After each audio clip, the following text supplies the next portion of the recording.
Buenas tardes.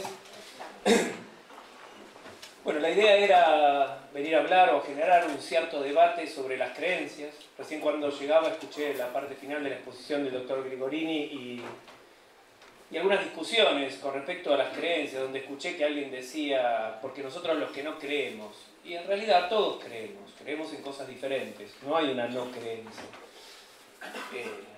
Un poco la idea era esto, era hablar también cómo se aborda el problema de las religiones o particularmente de las creencias desde el punto de vista de la psicología, no de la filosofía. O sea, generalmente se ha confundido al abordaje de la religión que se hace normalmente desde la filosofía, donde se hacen todas esas preguntas y por qué Dios y por qué lo necesitamos y qué hay después de la muerte.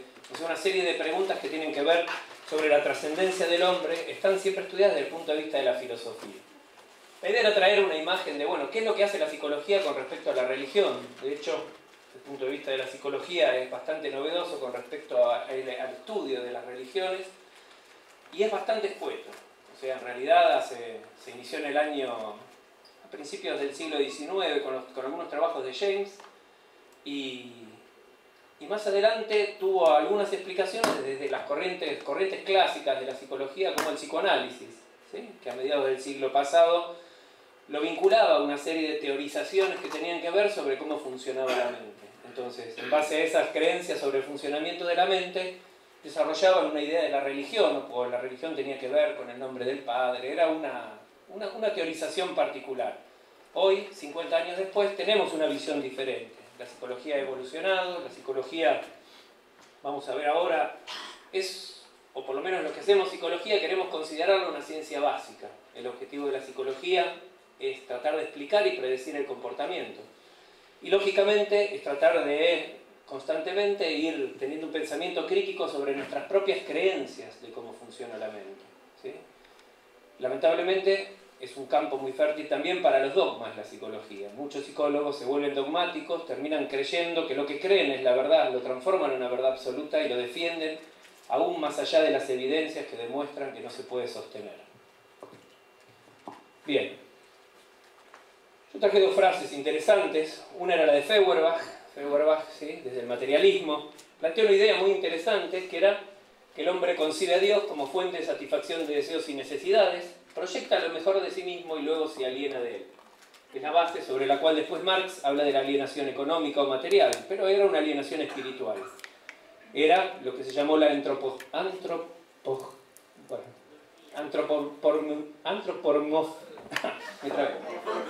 antropomorfización de Dios. De alguna manera darle forma humana. Era la idea de que el hombre creaba a Dios, de que Dios no tenía una existencia por sí mismo. Era una idea bastante revolucionaria en el momento en que la planteaba. Y de hecho, bueno, después no lo quiso nadie a Feuerbach, ni siquiera los materialistas, o sea, terminaron denostándolo. Sin embargo, esta fue una idea muy interesante que pateaba el tablero con respecto a las religiones, ¿no? Y planteaba una idea muy, muy interesante que sí tenía que ver con algo que muchas personas, o sobre todo las personas que se movían en el campo de la ciencia, tenían intuitivamente, de que la idea de Dios era producto de la mente humana, era producto de sus propias necesidades.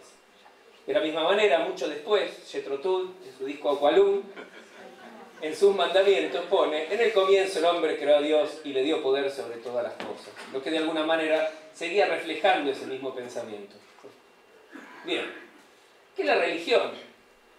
La religión, desde el punto de vista técnico, ¿no? Es un elemento de actividad humana que se compone de creencias y prácticas sobre cuestiones de tipo existencial, moral y sobrenatural, que se articulan en torno a la naturaleza de las fuerzas y configuran el destino de los seres humanos.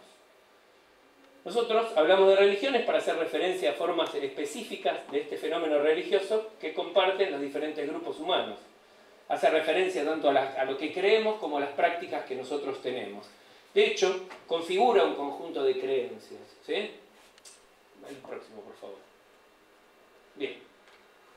Obviamente que no podemos de alguna manera, ¿sí?, así porque sí, o tal vez al no creer en un Dios, denostar la importancia que ha tenido la religión en la formación social.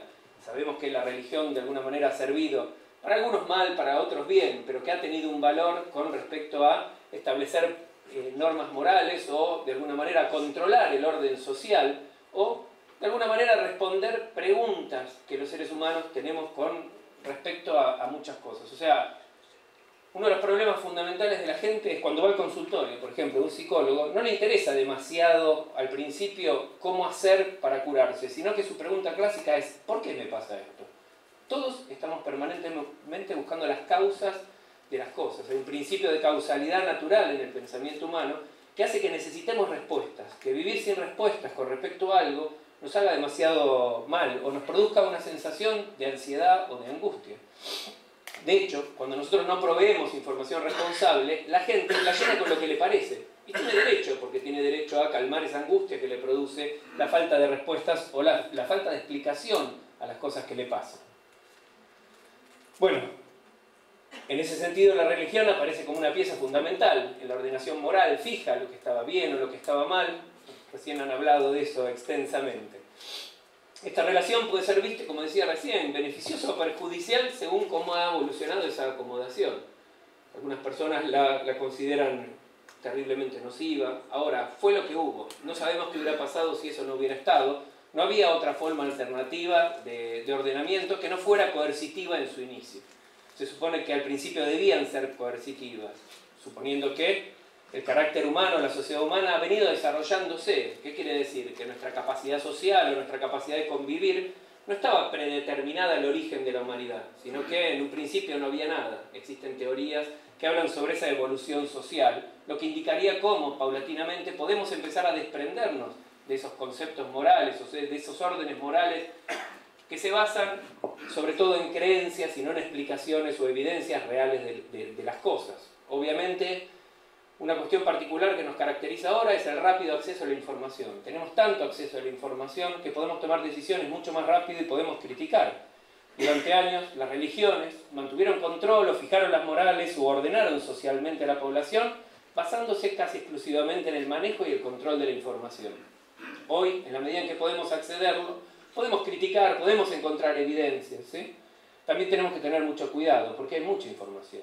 ¿Cómo sabemos cuál es información confiable y cuál es información es una porquería? Mi abuela el otro día me decía, Sebastián, se va a acabar el mundo. ¿Cómo que se va a acabar el mundo? Sí, lo vi en Infinito.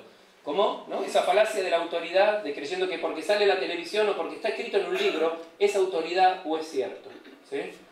Bien, esa es una de las, también de las cosas que yo trabajo particularmente en el área de la educación o el aprendizaje, y una de las cosas que decimos es, tenemos que dejar de pensar en qué contenido le damos a la gente y tenemos que empezar a darles herramientas que le permitan discriminar cuál es la información relevante de cuál es la información irrelevante, porque no podemos agotar los contenidos. Bien, algo interesante era también decir, bueno, ¿qué es el ateísmo? En un congreso de ateísmo debíamos definirlo, debíamos proponer una definición clara, donde la idea sería como que no tiene Dios, es quien vive ajeno a la consideración de alguna deidad que influye en la realidad. O sea, de alguna manera es no creer en Dios, pero no significa no creer en nada, o no creer, como muchas veces se suele decir, el ateo no cree en nada, o el ateo no cree. Claro que cree. Todas las cosas que pasan para el ateo tienen una explicación. Es más, calculo que para todos los ateos las explicaciones son diferentes. Por lo tanto, ni siquiera valdría la pena meterlos en un mismo grupo, porque no creen en las mismas cosas. Creen en cosas diferentes. Ni siquiera tienen esa identidad de creencia que agrupa las religiones. Se puede referir a dos actitudes distintas con respecto a esa no creencia, ¿sí? La indiferencia por la existencia de divinidades o la no creencia en la posibilidad de su existencia. O, quiere decir, no existen, lo cual también es una creencia sobre la cual no tenemos ningún tipo de evidencia para poder afirmarlos. O sea, es tan válida como la creencia de que Dios existe. Y la otra es, si existe Dios o no, me importa un comino, la verdad no afecta a mi vida. Pero por otro lado, hay una posición menos conocida que se llama apateísmo. ¿Sí? Que es ese ateísmo en el que se mantiene una postura de considerar que la posible existencia de deidades y la búsqueda de conocimiento al respecto no es importante y que, en consecuencia, el debate al respecto debe ser totalmente ignorado, con lo cual reuniones como la de este tipo no tendrían ningún sentido. ¿Sí? ¿Para qué nos juntamos si en realidad si Dios no existe? ¿Por qué perdemos el tiempo discutiéndolo? Si todos sabemos que no existe, ¿o no? Claro. Entonces, ¿por qué? ¿A quién queremos convencer? ¿A nosotros mismos? Si hubiéramos traído a los que había que convencer. La próxima. Bien. Esta la vimos en la anterior. Vamos para adelante, ¿no? ¿Hay otra más? Ahí está. Bien, la psicología. La psicología, como la veo yo, y ojo, ustedes saben que la psicología es una disciplina nueva, en general la gente cree que ser psicólogo es ser psicoanalista y hacer terapia y comprarse un diván y cobrarle caro a la gente y escuchar lo que dicen. Y en realidad no es, en realidad es una praxia derivada, ¿sí?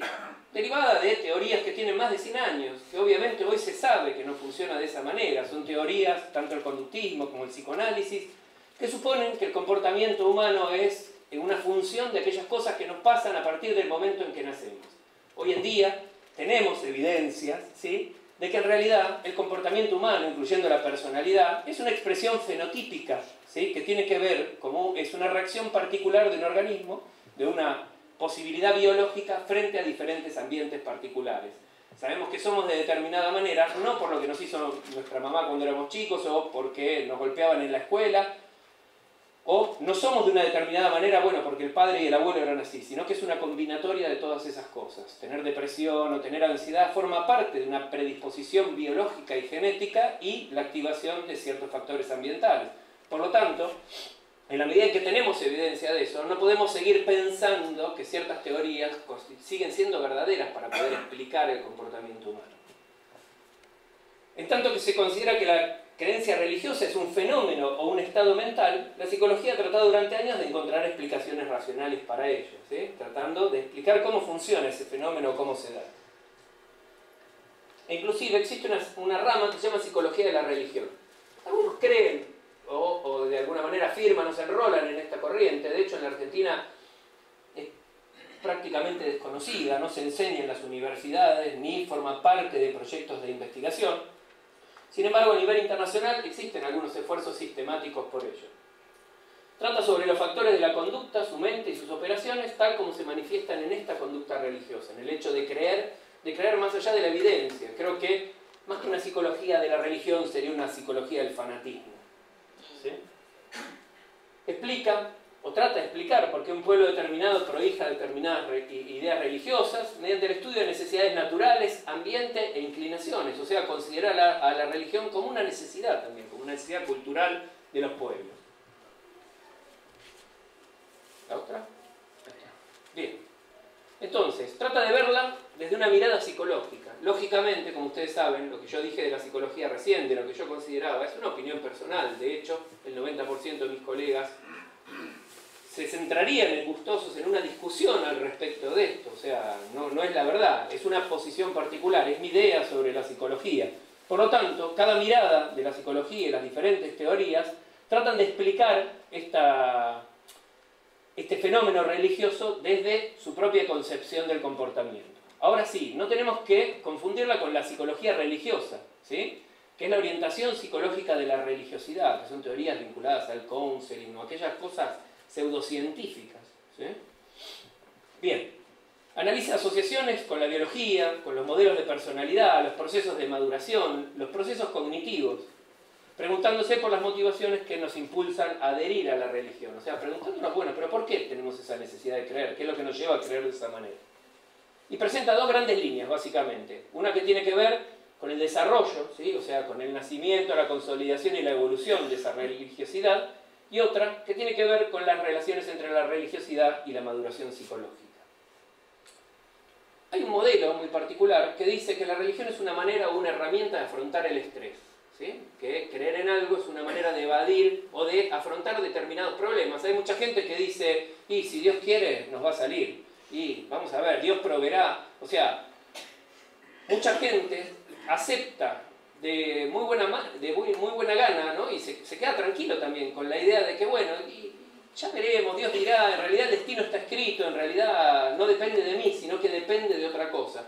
Es una manera que algunos la tachan de ignorancia, ¿sí?, sin embargo que produce mucha tranquilidad, la felicidad del ignorante, ¿no? Lamentablemente el que no cree en esas cosas enfrenta problemas existenciales. A la noche no duerme pensando qué es lo que va a pasar, o sea, se da cuenta de que uno es artífice de su propio destino, o al menos lo cree, ¿no? Tampoco estamos seguros como el otro. Nosotros estamos de este lado criticándolos, diciendo que ellos están equivocados. A lo mejor los equivocados somos nosotros, no lo sabemos. Y ahora vamos a ver algunas evidencias que nos van a mostrar eso. Bien, el exponente más importante de la religión como afrontamiento del estrés es Pargament, ¿sí?, y trata de mostrar la influencia de la teoría de la atribución, o sea, ¿qué atribuimos el origen de las cosas que a nosotros nos están sucediendo. Habla de 3 estilos de afrontamiento, en el cual uno deja a Dios de lado para resolver los problemas, en el otro colabora con Dios, ¿sí? Son 3 maneras particulares. En una apelo a Él, en otra me junto con Él y en otra Dios no tiene nada que ver en las cosas que yo tengo que hacer. Bien, la más fuerte, la corriente más fuerte con respecto a la explicación de las religiones es la psicología evolucionista de la religión, ¿sí? Que dicen que las creencias religiosas se pueden explicar por la evolución del cerebro humano. Dicen que como el resto de los órganos, la estructura funcional de la cognición, o sea, el sistema nervioso central, tiene una base genética y está sujeta también a mecanismos de selección natural. Más tarde, o mañana creo, va a haber una explicación desde el punto de la biología, donde se va a ver esto mejor. Como otros órganos, esta estructura funcional se comparte, o sea, todos tenemos la misma estructura, el mismo órgano, y estamos sometidos a los mismos mecanismos de selección. Por lo tanto, tiende a explicar la universalidad de las religiones, que es uno de los problemas generales, o sea, que tiene la gente que investiga las religiones. ¿Por qué en todas las culturas se encuentran las mismas manifestaciones? Los evolutivos, o psicólogos evolutivos, obviamente que lo ligan a 2 problemas centrales, que es resolver la supervivencia y resolver la reproducción. En función de esos problemas centrales se explica la creación o la necesidad de creer en una instancia superior que lo coordine, que lo modele, que lo ordene, que lo resuelva. Bien. Entonces consideran que evidentemente podemos entender estos procesos cognitivos comprendiendo la supervivencia y las funciones reproductivas de las personas. Boyer es otro de los estudiosos actuales, ¿sí? Se basa en 2 antropólogos cognitivos que son Sperber y Atran, ¿no? Sostienen que es un subproducto de varias adaptaciones evolutivas que incluyen a la psicología popular y algunas violaciones útiles de las expectativas innatas naturales que nosotros tenemos con respecto a las entidades sobrenaturales o sobre cómo se construye el mundo. Un ejemplo es la disociación del cuerpo, los pensamientos y las emociones como cosas diferenciadas. Barrett cree que la creencia en Dios es natural porque depende de herramientas mentales que tenemos los seres humanos. La consideran como que viene con nuestro bagaje, como creer en Dios o como creer en una cuestión religiosa forma parte de la naturaleza de los seres humanos o una de sus capacidades, así como pensar, ¿sí? O bueno, las otras capacidades propias de los seres humanos. Bien, obviamente esto permite generar la existencia de dioses supremos con características de omnipotencia, omnipresencia e inmortalidad. Frente a esto vemos que la idea de Feuerbach no era mala, ¿no? De tomar todas aquellas cosas que no teníamos o aquello que considerábamos valioso y colocarlo en una deidad y luego pensar que era diferente de nosotros. Vamos a la próxima. Bien. Existe un acuerdo entre los científicos cognitivos que la propensión a creer en relaciones se desarrolló tempranamente. Sin embargo, hay un desacuerdo sobre cómo se desarrolló dentro de la psicología evolucionista, que es una rama muy particular, ¿sí? Algunos consideran que es debido a la selección natural y le dan, de alguna manera, una cierta ventaja evolutiva. Hay estudios polémicos que demuestran asociaciones, correlaciones positivas entre la gente que practica la religión, la salud y la longevidad. O sea, hay ciertos estudios, metodológicamente discutibles todavía hoy, que demuestran de alguna manera que las personas que van a la iglesia o que creen en algo viven más que la gente que no. De mecanismos psicológicos que se desarrollan para obtener una ventaja evolutiva. Sin embargo, no le da ninguna ventaja evolutiva a aquel que cree. O sea, las personas que creen en la religión, de hecho, aparentemente no tienen ventajas evolutivas sobre aquellos que no lo creen. La pérdida de la función. Y después tenemos una tercera o una última, digamos, área vinculada a la psicología, que es la neuroteología, también llamada bioteología o neurociencia espiritual, que está tratando de encontrar las actividades neuronales que se relacionan, ¿sí?, con las experiencias religiosas. ¿Qué hacen? Buscan a personas, las exponen o generan que tengan experiencias religiosas y toman fotografías o imágenes de su funcionamiento mental bajo el supuesto de que se encuentran relacionadas, de que aquellas personas que tienden a creer tendrían estructuras cerebrales diferentes de aquellas personas que no creen, que en realidad que creen en otras cosas diferentes. Bien, sostienen estas ideas y bien, hay una correspondencia, en realidad es bastante nuevo. Ustedes saben que las técnicas para poder visualizar las resonancias magnéticas funcionales son bastante nuevas y todavía no tienen demasiadas evidencias. Pasado esto, vamos a hablar un poco de razonamiento. O sea, las religiones tienen una parte de conocimiento exotérico y esotérico. El exotérico es el que es compartido, es público, es inteligible, es accesible y de alguna manera también es demostrable. El esotérico es el que generalmente nosotros criticamos, ¿sí? Es la parte discreta, secreta, críptica, a la que solo se accede formando parte de determinados estamentos dentro de una propia religión. La próxima. Y entramos al modelo de las creencias. O sea, era la base. Más allá de cómo lo estudia la psicología, el interés que teníamos era discutir la creencia. Todos hablamos de creencias, todos creemos. En realidad es uno de esos términos que forman parte del bagaje popular. Todos sabemos lo que es creer. Tener fe también es creer, ¿no es cierto? Se diferencia del saber. ¿Cuál es la diferencia fundamental entre creer y saber? En que para saber nos valemos básicamente de un método científico y buscamos evidencias que pueden ser compartidas por otras personas, no que las vemos nosotros solos. Obviamente, decimos que es un mecanismo que crea la mente como adaptación al medio. Si es como adaptación al medio es porque tenemos una necesidad, ¿sí? Que puede ser natural o social para poder satisfacerla, ¿sí? Casi todas las teorías psicológicas entienden que el desarrollo y la evolución de los seres humanos deviene de esa necesidad de adaptación. Frente a problemas que tenemos, ¿qué hacemos? Nos adaptamos, producimos modificaciones en el mundo externo o nos modificamos nosotros mismos. Se refiere a la interpretación de un contenido cognitivo, de un hecho, que es real o es imaginario, de los cuales se desconoce o no se exige justificación o fundamento racional. Para creer no tiene que haber eso.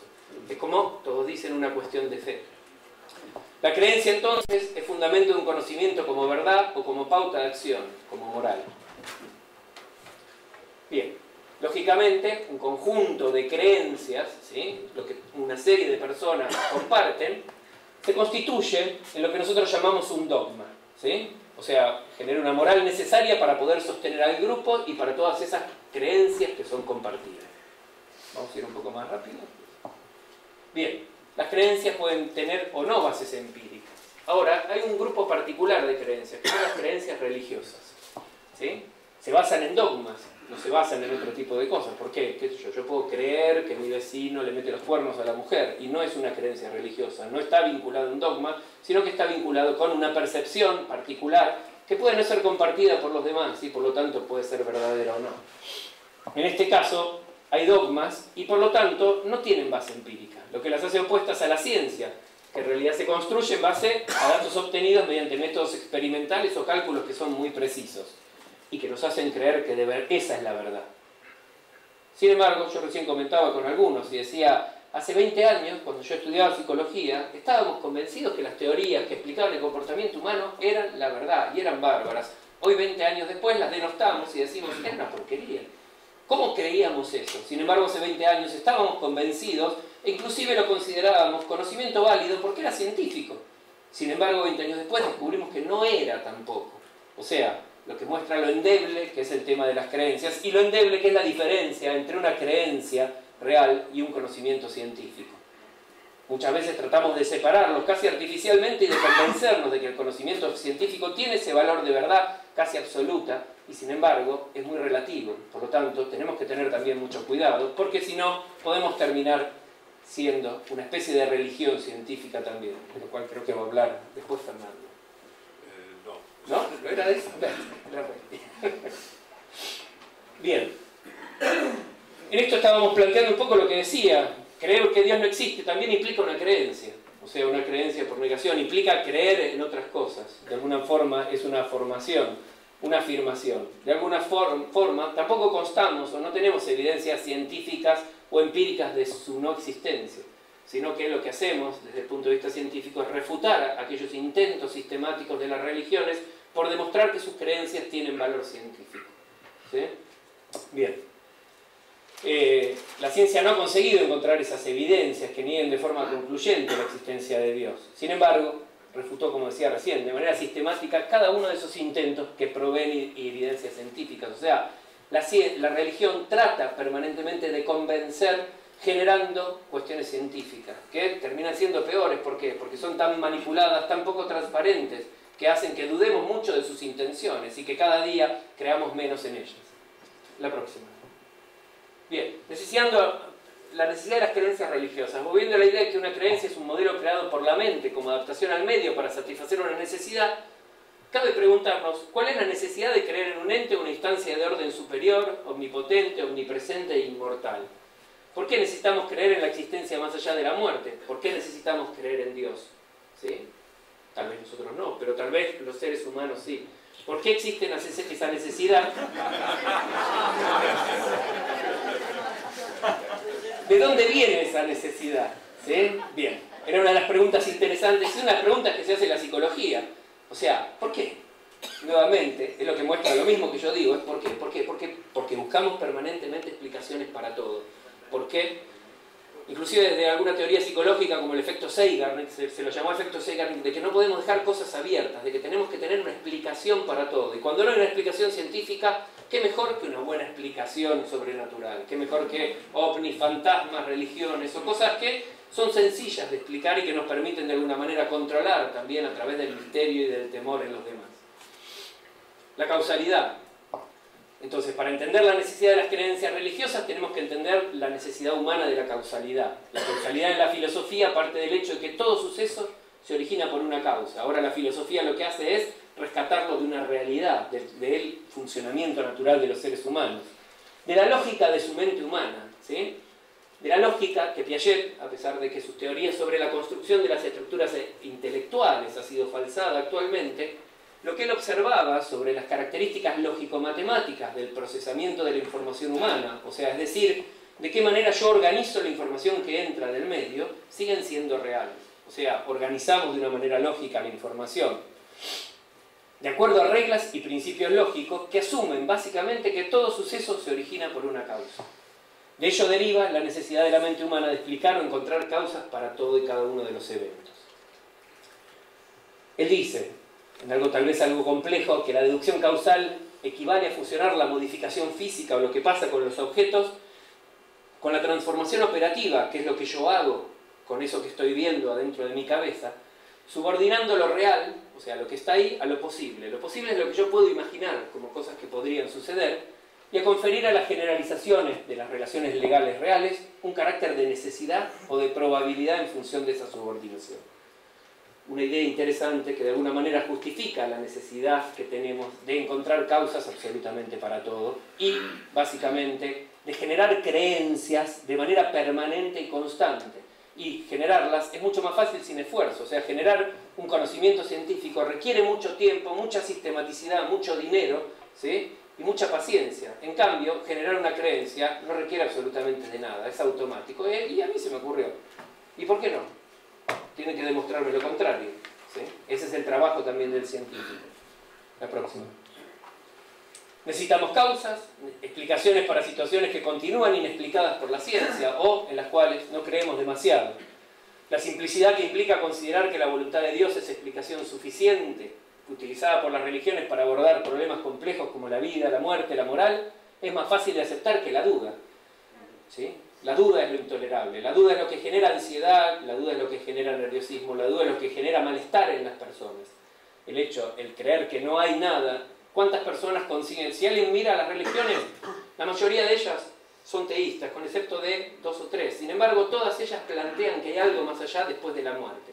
Para los seres humanos, entender que la vida es finita, que se acaba, que es un proceso que tiene un final y que después no pasa más nada, es una idea intolerable.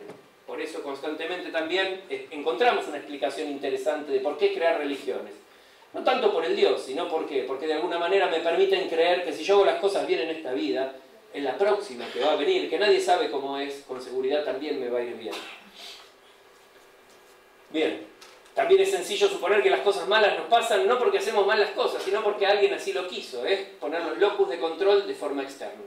¿Sí? Es pensar, no, yo no tengo la culpa, en realidad esto me pasa porque, bueno, la culpa es de los demás, la culpa es suya porque piensan estas cosas. Podemos suponer que el ser humano ha hecho uso de las religiones para encontrar sentido a su existencia y para dar trascendencia y explicación al mundo, al universo y a todo lo imaginable. La fe. ¿Qué es la fe? En realidad la fe es una creencia religiosa, ¿sí? Se refiere a la totalidad de creencias, principios y pensamientos. Una persona que sigue una religión es llamada fiel de esa religión. Hay una sinonimia entre creencia y fe, a pesar de que personas como Marcel afirman que la creencia es un mero creer y la fe es un creer en algo. ¿Sí? La próxima. Concepto de Dios. Hay una tendencia general que indica que las expectativas intuitivas de la mente interfieren en la representación de los seres divinos, incluso al punto de contradecir la creencia teológica explícitamente sostenida. Se han hecho numerosos experimentos en los cuales se le pide a alguien que describa a su Dios, y en esa descripción violan los preceptos y los conceptos de esa teoría, o sea, demostrando que la representación interna que tienen de Dios generalmente no se corresponde nunca con la de la religión que ellos abrazan o que adoptan. Se ha observado, ¿no?, en muchas investigaciones, sobre todo la idea de un Dios antropomorfo, omnipotente y omnisciente. Próxima. Pareciera que es posible pensar la idea de la religión como un constructo creado con el hombre, entonces, necesario para tolerar la idea de la muerte, para proveer explicaciones y como un método para regular el comportamiento social, de alguna manera lo que nos anticipaba Feuerbach. Y aún no tenemos evidencias que permitan afirmar que Dios no existe como tal, sino que es una creación del hombre. Y por lo tanto, esta es tan solo otra creencia. Y creo que eso tiene que ver con una cuestión de tolerancia, de entender que el hecho de no creer en Dios no implica que nosotros tengamos la razón y que los demás sean una manga de giles. En realidad, implica la idea de tolerar y de aceptar que cada uno tiene derecho a creer en lo que quiere, ¿sí? Lo que los otros no tienen derecho es a tratar de imponernos esas ideas como si fueran verdad, de la misma manera que nosotros tampoco tenemos el derecho a rogarnos la verdad y a decir, ustedes están equivocados, Dios no existe. No. Estamos enrolados de alguna manera en tratar de encontrar evidencias que nos permitan de alguna manera discriminar esta pregunta y darnos cuenta realmente si Dios existe o no. No es que nosotros no querramos que Dios no exista. No lo creemos, nos parece que no hay evidencias suficientes, ¿sí? Sin embargo, trabajamos justamente para tratar de dilucidar estos problemas de una manera diferente, para no quedarnos en una creencia, para no opinar, porque si no, no habría nunca un conocimiento compartido que nos llevara a algún lado. Y esto era lo que yo quería presentarles. Muchísimas gracias.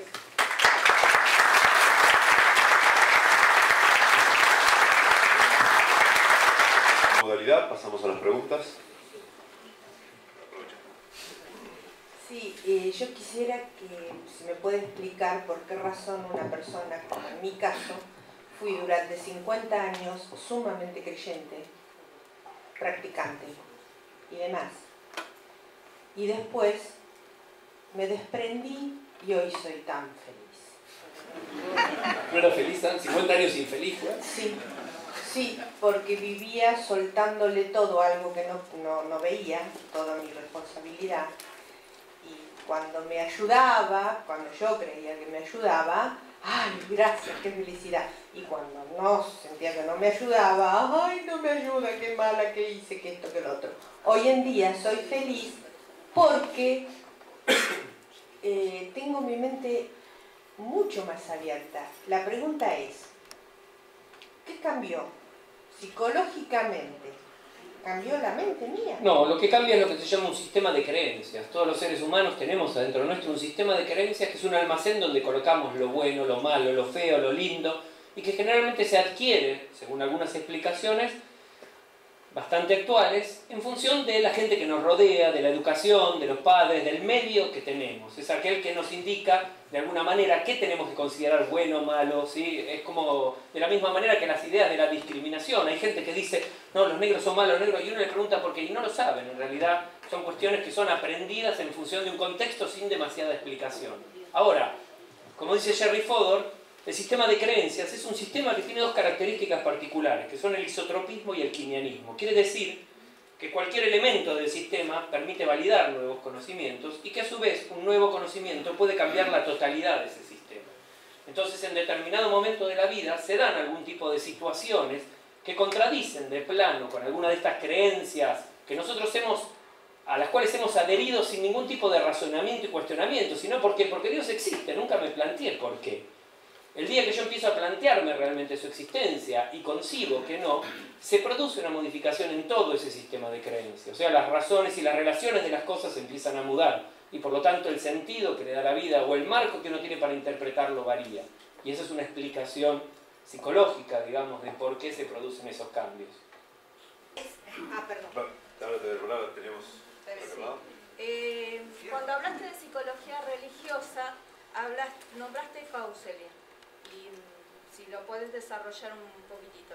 Y hay tiempo, esto de que se habla de la dicotomía, bueno, sería, entre emoción, pensamiento y cuerpo. Sí, el counseling en realidad es una derivación que en un principio era seria o interesante de la psicología en los Estados Unidos y después derivó en cosas como el coaching o una serie de... Es como el entrenamiento que alguien tenía, se vio que mucha gente compartía muchos problemas. Y todo lo que dijeron, pero si todos tienen los mismos problemas, vamos a hacer una serie de recetas para dárselo y entrenar a una serie de personas para que den respuestas a ese tipo de problemas, lo cual derivó en una máquina así de hacer chorizo después de la psicología que fue totalmente desvirtuada y que perdió rápidamente el valor que podía tener. O sea, nuevamente, la psicología se transformó en una praxis y dejó de ser una ciencia. No les importaba encontrar o explicar por qué el comportamiento, sino manipularlo de alguna manera. Y estaba vinculado también a una serie de creencias.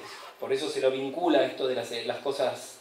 O sea, vinculó rápidamente para el lado de las religiones el tema del counseling y del coaching. De contestar, pero suponiendo que alguna religión tuviera como base el acrecentar su patrimonio y sobre todo de los funcionarios religiosos, ¿cuáles son las técnicas, digamos, que utilizaría vos, por ejemplo, para llevar gente a esa religión? Yo creo que si me pongo una túnica y me pongo a hablar ganaría mucha plata, ¿no? En realidad tiene que ver con el convencimiento, es como la lectura en frío, o sea, trabajar como psicólogo y sobre todo en la clínica genera un entrenamiento especial en poder entender cuáles son las cosas que le preocupan a la gente, ¿sí? Y en realidad uno se da cuenta, es como las brujas que leen el futuro, o sea, es un fenómeno que se llama lectura en frío, ¿no? Que las pseudociencias las estudian mucho y que inclusive hay explicaciones psicológicas para eso.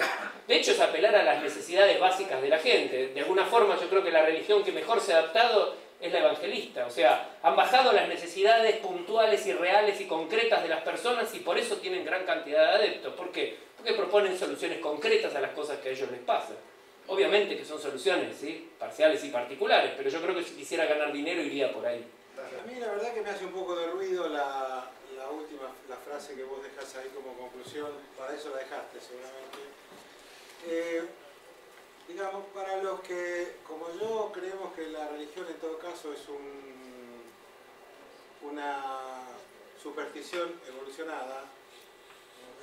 O primitiva también. Sí, bueno, digamos, yo creo que la función, o creo, estoy convencido, para escuchar tus palabras, de que la función de la ciencia no es probar la inexistencia de Dios, del hombre lobo, de los platos voladores, digamos, no es la ciencia la que tiene que demostrar la inexistencia de algo. Por lo cual... Fíjense que ahí no dice nada de la ciencia, ¿no es cierto? Sino que habla de los hombres. Lo mencionaste en tu intervención. Sí, decía de alguna manera. Ahora, de alguna forma, todas aquellas personas que se consideran ateas o que consideran esto de las supersticiones tienden a tener o a seguir un pensamiento científico. O sea, tienden a ser particularmente positivistas, a buscar evidencias concretas y observables y compartibles de la realidad.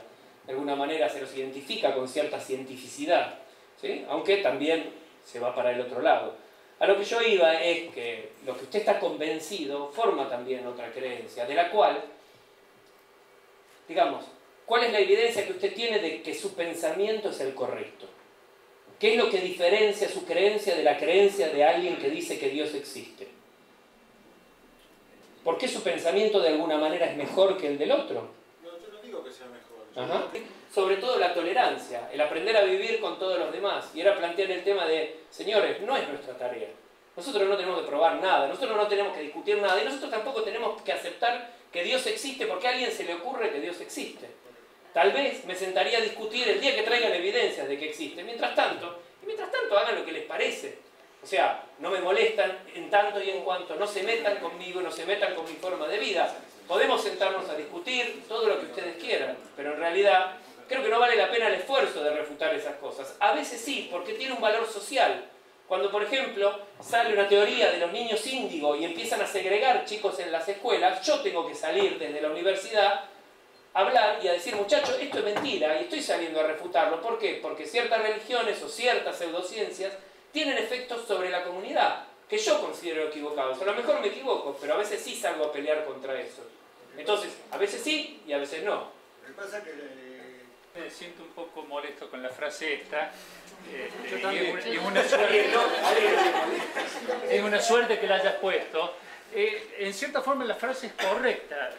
No tenemos evidencia que permita afirmar que Dios no existe. Y eso es totalmente correcto. Yo digo, el forniporonte existe, ¿no?